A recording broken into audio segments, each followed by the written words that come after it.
अगर आपको एक 5 लाख की ऑल्टो मिले या फिर उतने ही पैसों में आपको एक थर्ड हैंड BMW मिले तो आप दोनों में से कौन सी गाड़ी लोगे? आप में से ऑलमोस्ट 74% लोगों का जवाब है थर्ड हैंड BMW, जो कि ऑब्वियस सी बात है क्योंकि आजकल हर कोई सोशल मीडिया पर शो ऑफ करना चाहता है। और अगर आप भी उन्हीं लोगों में से हैं जो नई ऑल्टो ना लेकर एक थर्ड हैंड BMW लेना प्रेफर करेगा तो ये वीडियो आपके लिए है। सेकंड हैंड कार मार्केट में जिस लेवल पर स्कैम चलते हैं उनके बारे में शायद आप अभी कुछ भी नहीं जानते। यूं तो आपको 60-70 लाख वाली luxury car second hand car market में सिर्फ 4 से 5 लाख में मिल जाएगी। और आजकल सोशल मीडिया का क्रेज इस लेवल तक बढ़ चुका है कि हर कोई खुद को सिर्फ अमीर दिखाने में लगा है। देखो, सेकंड हैंड कार खरीदना कोई गलत बात नहीं है, बट अगर आप एक मिडिल क्लास फैमिली से हो और थोड़े से शो ऑफ के चक्कर में आप सेकंड हैंड लग्जरी कार खरीदने के ट्रैप में फंस जाते हो तो ये आपकी लाइफ की सबसे बड़ी गलती होगी।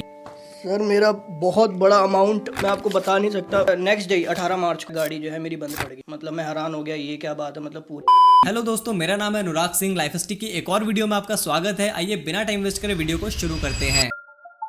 अगर आप एक नई लग्जरी कार लेने जाते हो तो वो आपको 50 से 60 लाख की मिलेगी, लेकिन वही कार जब लोगों को 5 से 6 लाख में मिल जाती है तो लोग बिना कुछ सोचे खुश होकर उस गाड़ी को खरीद लेते हैं।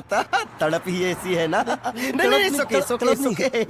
लेकिन उसके बाद जो उनके साथ होता है वो आपके लिए जानना बहुत जरूरी है। एक पुरानी लग्जरी कार नो डाउट आपको एक्चुअल प्राइस से 10 गुना कम रेट पर मिल जाती है, मगर उन गाड़ियों में मेजर 2 दिक्कतें होती है। पहला, उस गाड़ी की वैलिडिटी ऑलमोस्ट खत्म हो चुकी होती है। दूसरा, उनकी मेंटेनेंस कॉस्ट बहुत ज्यादा हाई होती है। अगर आप एक 5-6 लाख की लग्जरी कार अफोर्ड कर भी लेते हैं तो भी आप इनकी मेंटेनेंस कॉस्ट अफोर्ड नहीं कर सकते। जनरली लोग इन गाड़ियों को 5 से 6 साल चला के बेच देते हैं, क्योंकि 5-6 साल तक तो ये गाड़ियां बहुत बढ़िया चलती है और इनमें एज सच कोई दिक्कत नहीं आती। बट उसके बाद क्या होता है, क्योंकि ये जर्मन गाड़ियां हैं और इंडियन क्लाइमेट में चल रही हैं, तो आपको यूरोपियन क्लाइमेट का तो पता है काफी ठंडा होता है, लेकिन इंडिया में सर्दी, गर्मी, बारिश कई तरह के सीजन आते हैं, जिस वजह से इन हाईटेक कार्स में 5-6 साल के बाद दिक्कतें आनी शुरू हो जाती है। एक 6 लाख रुपए वाली BMW के गियर बॉक्स में अगर एक छोटी सी भी दिक्कत आई तो उसे ठीक कराने की कॉस्ट 8 से 10 लाख रुपए तक जाएगी, जितने में शायद एक दूसरी नई कार आ जाए। इन हाईटेक कार्स में कई तरह के फीचर्स और सेंसर्स होते हैं जो आए दिन खराब होते रहते हैं और इन्हें ठीक कराने में तेरा घर जाएगा इसमें, तेरा घर इसमें चले जाएगा पूरा, जिस वजह से लोग या तो कार को लॉस में बेच देते हैं या फिर चलाना ही बंद कर देते हैं। पुरानी लग्जरी कार खरीदने से पहले लोग बस उसकी सर्विस कॉस्ट देखते हैं, जो कि बस 15 से 20 हजार होती है कि चलो इतना तो हम अफोर्ड कर ही लेंगे, बट एक्चुअली वो कॉस्ट सिर्फ इंजन ऑयल और फिल्टर्स की होती है और असली खर्चा जो मेंटेनेंस का होता है वो बड़े बड़े रईसों को भी महंगा लगता है। और आपको ये गाड़ियां सस्ती ही इसलिए मिलती है क्योंकि एक टाइम के बाद इनको मेंटेन करना बहुत मुश्किल हो जाता है। इन गाड़ियों में लगा एक एक कंपोनेंट काफी एक्सपेंसिव होता है, क्योंकि ये इंडिया में ना बनकर बाहर से इम्पोर्ट होते हैं। ओरिजिनल कंपोनेंट महंगे होने की वजह से लोग चालू कंपनी के कंपोनेंट गाड़ी में लगवा लेते हैं, जो आगे चल के और भी ज्यादा दिक्कत देते हैं। प्रॉब्लम आपको इंजन, सस्पेंशन या ब्रेक में उतनी नहीं आएगी, मेन प्रॉब्लम आपको सेंसर्स की आएगी। प्रॉब्लम आएगी आपको पार्ट्स अनअवेलेबिलिटी की, प्रॉब्लम आएगी आपको अनस्किल्ड लेबर की और इलेक्ट्रॉनिक फीचर्स की। ऑटोमोबाइल इंडस्ट्री में अनस्किल्ड मैन पावर बहुत बड़ी प्रॉब्लम है। आप गाड़ी में एक प्रॉब्लम लेके जाओगे, आगे से वो आपको 10 गिना देगा। ये गाड़ियां कम होने की वजह से इनकी डिमांड भी उतनी नहीं रहती और इनमें इतनी कॉम्प्लेक्स वायरिंग होती है कि इनकी प्रॉब्लम को डायग्नोस करना ही काफी मुश्किल हो जाता है। इनके लिए एक्सपर्ट मैकेनिक मिलना काफी मुश्किल होता है।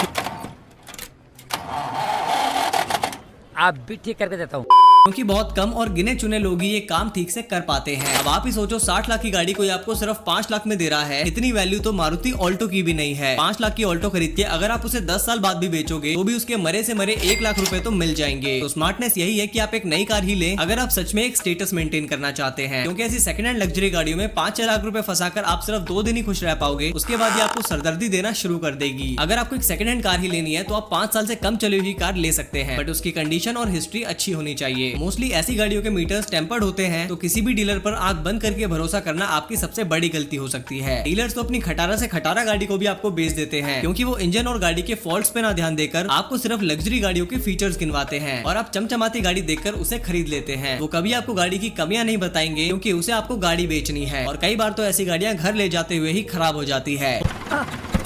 चलो